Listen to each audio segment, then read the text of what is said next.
आप सभी को मेरा नमस्कार।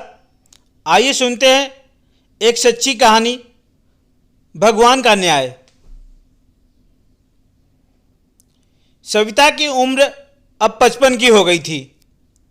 उसका पति तरकुल भी 60 के करीब का हो गया था।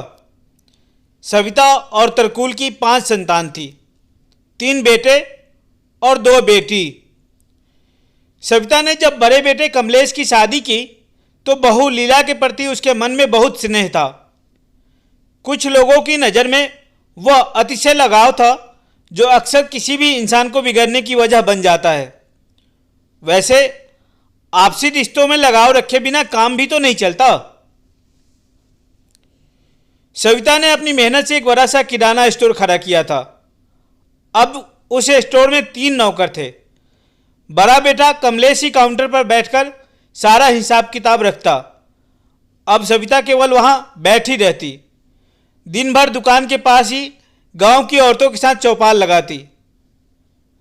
पता नहीं क्यों लोगों के घरों में सास बहू आपस में लड़ती हैं। जब पता है कि एक दिन सब कुछ बेटे बहू का ही हो जाना है तो बहू से हिस्सेदारी पट्टेदारी करने का कोई मतलब समझ नहीं आता मुझे। अरे दूसरे के घर से आई लड़की प्यार की ही तो भूखी होती है।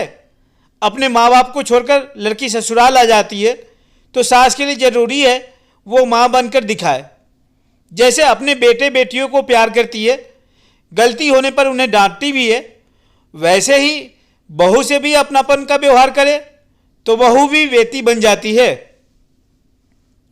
सविता गांव की औरतों के साथ बातचीत में अक्सर पारिवारिक झगड़ों के समाधान के लिए इस तरह के उपदेश देते रहती थी। वह खुद अपनी बहू के साथ इसी तरह से पेश आती थी। बहू को बिल्कुल अपनी बेटी की तरह प्यार से रखती। गांव में सबको पता था कि सविता के व्यवहार और उसकी बदतमीजी से तंग आकर उसके सास ससुर घर छोड़कर चले गए हैं।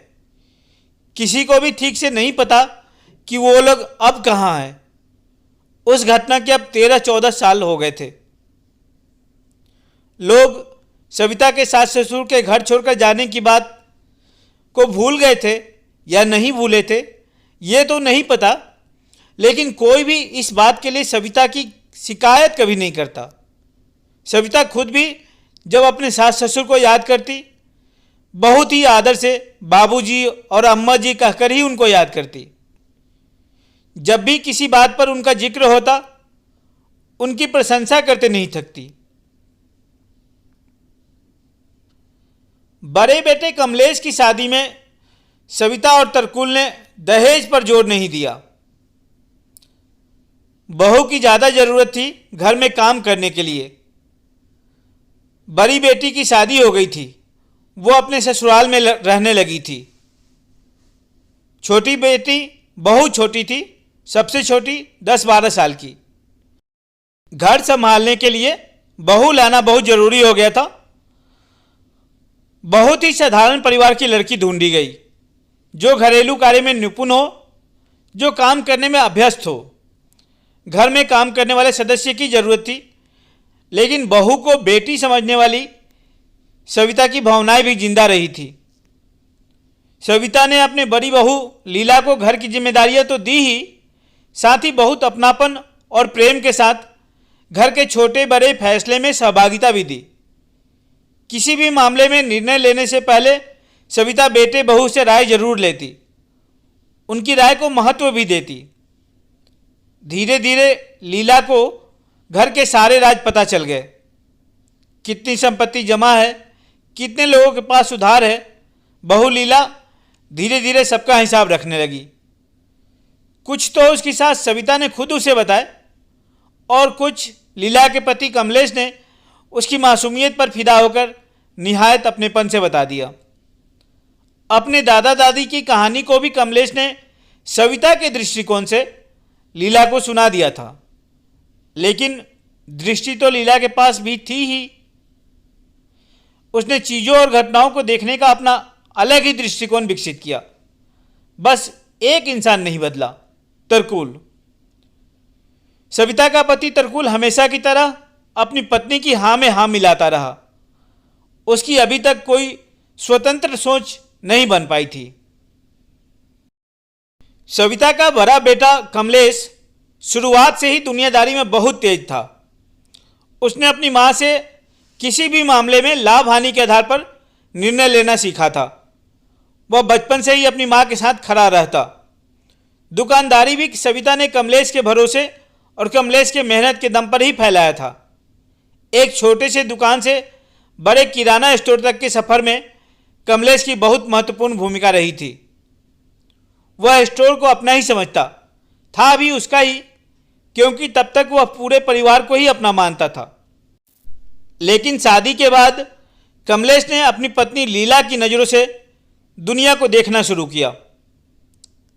लीला मेहनती औरत थी, काम करने से पीछे नहीं हटती थी। साथ ही अपने काम को पूरा मूल्य लेना भी उसको भली भांति आता था। शादी के साल 2 साल में ही लीला को इस बात का अंदाज़ा हो गया कि उसके ससुराल में उसके मायके की तुलना में बहुत अधिक संपत्ति है। लीला अपने सास ससुर के बर्ताव से बहुत खुश थी।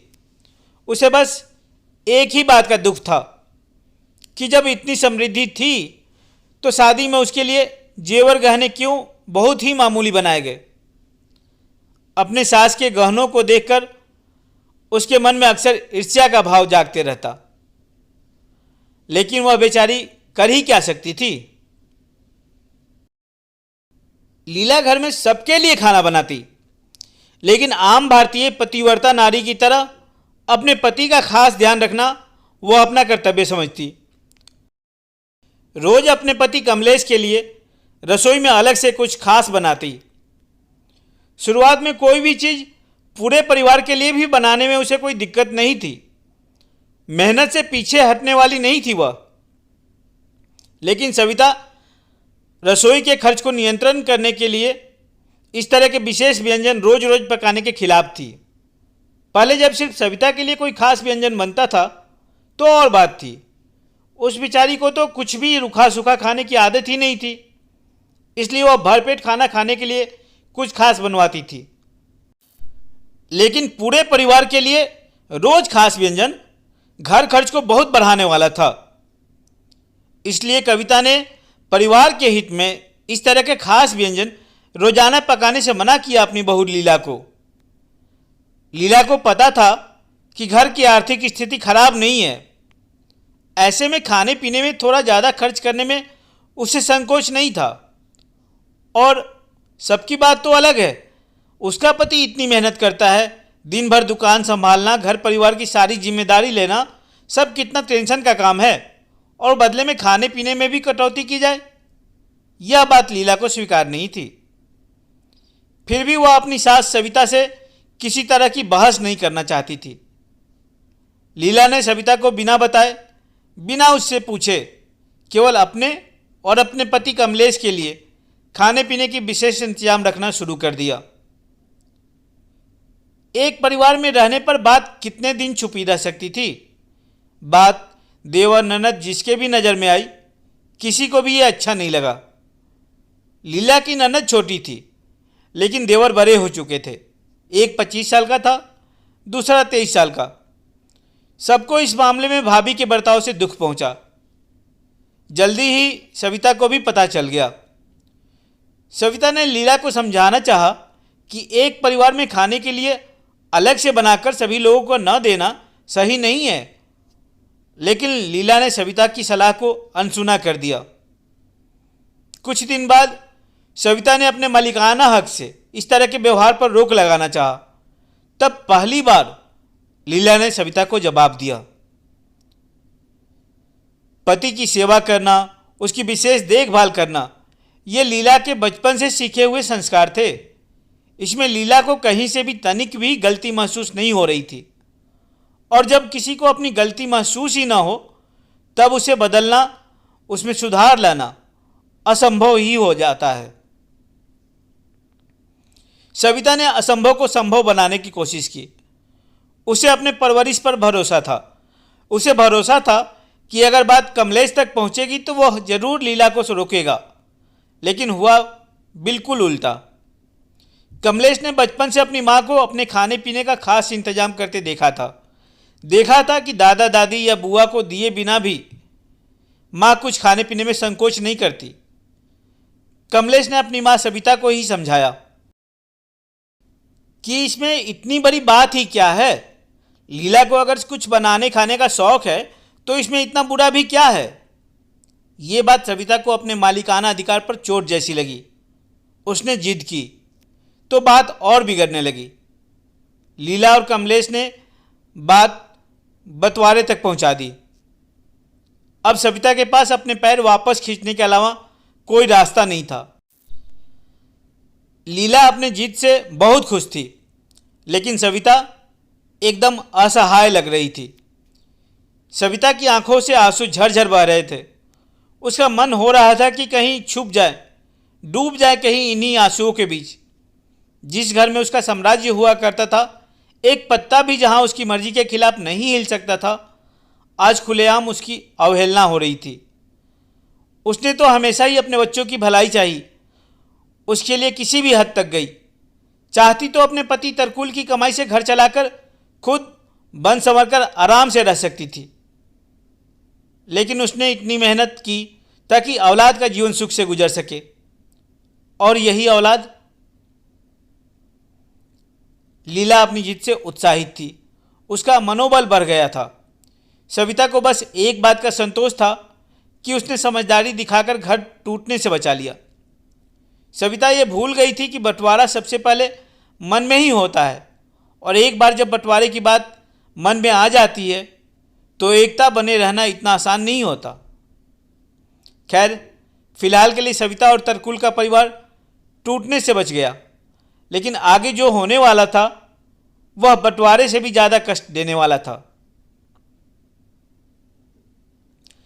लीला का बड़ा देवर बिमलेश सरकारी नौकरी के लिए तैयारी करता था।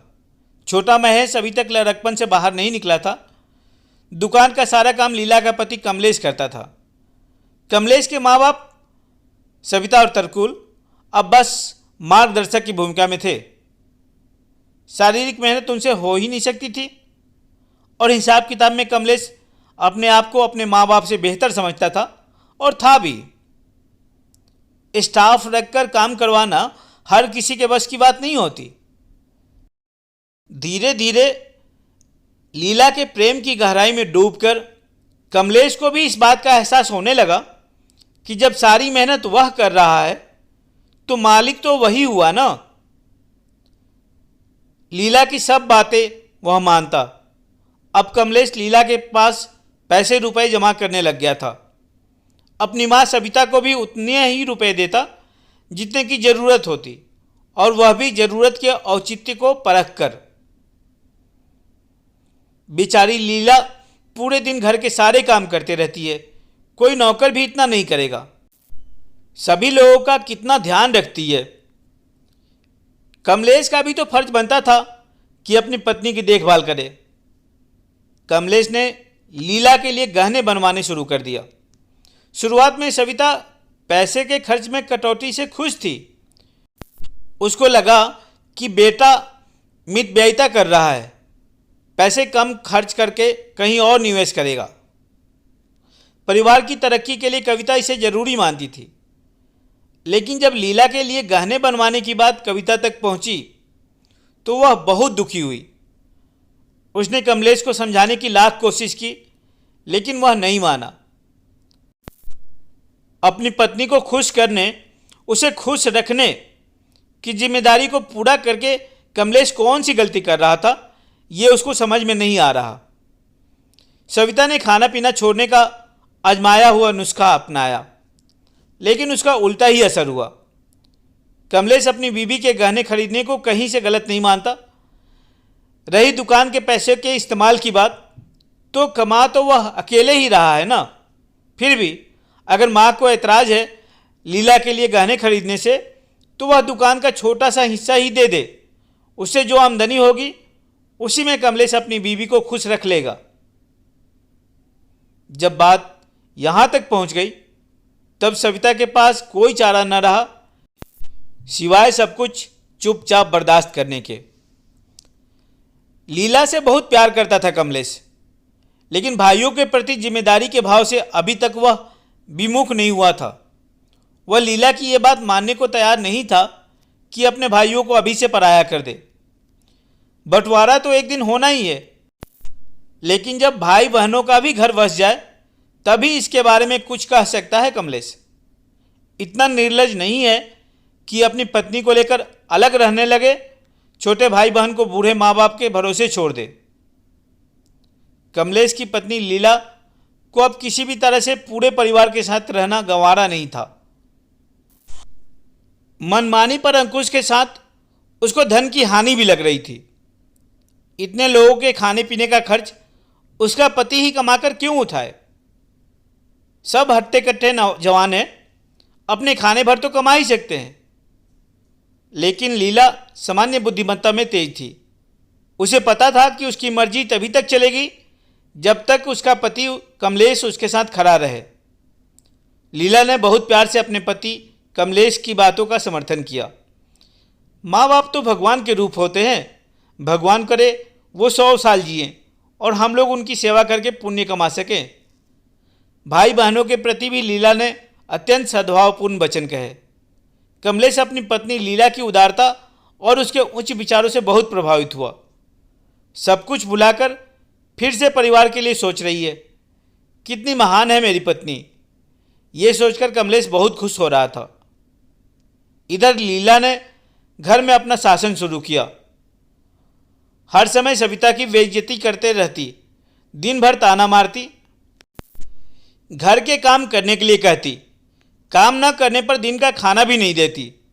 सविता खुद भी एक तरह से घरेलू कार्यों के लिए कामचोर थी, लेकिन मजबूर होकर उसे काम करना पड़ता। किसी दिन अगर वह विरोध करती, घर में खूब लड़ाई होती। लड़ाई क्या कहेंगे उसे, सास सविता भगवान की दुहाई देती, रोटी भी लगती, और बहू लीला उसे मुफ्त की रोटियां तोड़ने वाली कामचोर कहती, गालियां देती, और फिर सब कुछ पहले जैसा हो जाता। सविता का पति अगर कुछ करता ही रहता या बेटे किसी लायक होते तो भी सविता सिर्फ जग हंसाई के डर से ही अपने परिवार को टूटने नहीं देती। इतना कष्ट सहने पर भी आज तक उसने किसी को कानों कान अपने घर के झगड़े की भनक नहीं लगने दी थी। समाज में उसकी इज्जत का सवाल था, जिसे सविता मरते दम तक भी बर्बाद होने से बचाना चाहती थी। लीला भी शाम में अपने पति के सामने और किसी भी बाहर वाले इंसान के सामने सास ससुर की सेवा करने का दिखावा करती, दिखाती कि उसको परिवार की बहुत चिंता है। उसे जग हंसाई का डर तो नहीं था, लेकिन अच्छी बहू होने का तमगा उसके सुखी वैवाहिक जीवन के लिए जरूरी था। कमलेश के प्यार और विश्वास के लिए जरूरी था। बहुत अच्छी बहू का नाटक वह बहुत अच्छे से कर रही थी। कमलेश को अपनी पत्नी लीला की नेक नियति पर लेस मात्र भी शक नहीं था। वह अपनी आंखों पर पड़े पर्दे को हटाना ही नहीं चाहता था। बूढ़ी सविता को शाम के समय नमकीन मसालेदार खाने की आदत थी। स्वास्थ्य के नाम पर लीला ने इसको बंद कराया। फिर रात के खाने में भी अपने सास ससुर को पंथ बताकर रोज गीला चावल देने लगी। इस बात का वह अपने पति कमलेश से ऐसे जिक्र करती जैसे वह अपने सास ससुर की सेहत ठीक करने के लिए बहुत प्रतिबद्ध है। कमलेश इस बात से बहुत खुश था। वासना में अंधे हुए कमलेश को अपने माता पिता से बात करने के लिए तो समय था ही नहीं। लाचार बूढ़ा बूढ़ी बेवश थे। फिर भी हिम्मत करके एक दिन सविता ने अपने बेटे कमलेश को बहू लीला द्वारा किए जा रहे जुल्म बताने की कोशिश की। लीला ने पहले ही सारी बात अपने पति कमलेश को अलग तरीके से बता रखी थी। साथ ही अपनी सास सविता के चटोरपन को लेकर भी कमलेश के कानों में मीठा जहर घोल रखा था। सविता अपनी बात पूरी करती इससे पहले ही कमलेश बोल उठा कि लीला आपके हाथ पैर चलते रहे, इसलिए आपको घर में एक्सरसाइज जैसा कुछ कामों में व्यस्त रखना चाहती है। और खाने पहनने की उम्र होती है, हर उम्र में एक जैसा खाना पीना ठीक नहीं होता। खाने पीने में संयम अगर तुम्हारी बहू रखवा रही है तो अपने आप को भाग्यशाली समझो, अन्यथा लोग तो सोचते हैं कि बूढ़ा बूढ़ी जल्दी से जल्दी परलोक जाए तो शांति की जिंदगी मिले। कमलेश के शब्दों में व्यंग था जो सविता को अंदर तक तोड़ गया। आगे कुछ भी कहने की हिम्मत नहीं रही। बेचारी माँ रोते कलपते रही। कुंवारी बेटी की चिंता थी, जान भी नहीं दे सकती थी। विमलेश की शादी की बात होने लगी है। उम्र तो हो ही गई है ना शादी की। नौकरी के लिए शादी को बहुत दिन तक रोकना ठीक नहीं है। शादी ब्याह सही उम्र में हो तभी ठीक लगता है। सविता का मानना है कि असली ज़िंदगी तो शादी के बाद ही शुरू होती है और किसी भी चीज़ के लिए शादी को रोकने के पक्ष में नहीं थी वह। क्या पता कि बहू के भाग्य से ही नौकरी मिल जाए। लीला और कमलेश भी विमलेश की शादी के लिए उत्साहित थे। विमलेश की शादी ठीक होती है, शादी होती भी है, लेकिन शादी के पहले ही जो महाभारत सविता के घर में शुरू होता है वह शादी के बाद और विकराल होते जाता है। कहानी के अगले हिस्से में हम लोग जानेंगे कि सविता घर की शांति के लिए क्या क्या कदम उठाती है, उन कदमों का क्या असर होता है। सविता ने अपने सास ससुर को दुख दिया था, क्या भगवान का न्याय उसे भी ऐसे ही दुखी करता रहेगा, या उसकी कोई संतान अपने भविष्य को ठीक करने के लिए अपना कर्तव्य समझकर उसे दुख से बचा पाएगी। सविता अपने किन कर्मों की सजा भुगत रही है, ये मैंने एक कहानी समय के चक्र में वर्णन किया है। चैनल को सब्सक्राइब करके उस कहानी को जरूर सुनिएगा। आप अपने कर्मों को सही रखें ताकि भविष्य में गलत परिणाम, दुखदायी परिणाम न भोगना पड़े। धन्यवाद।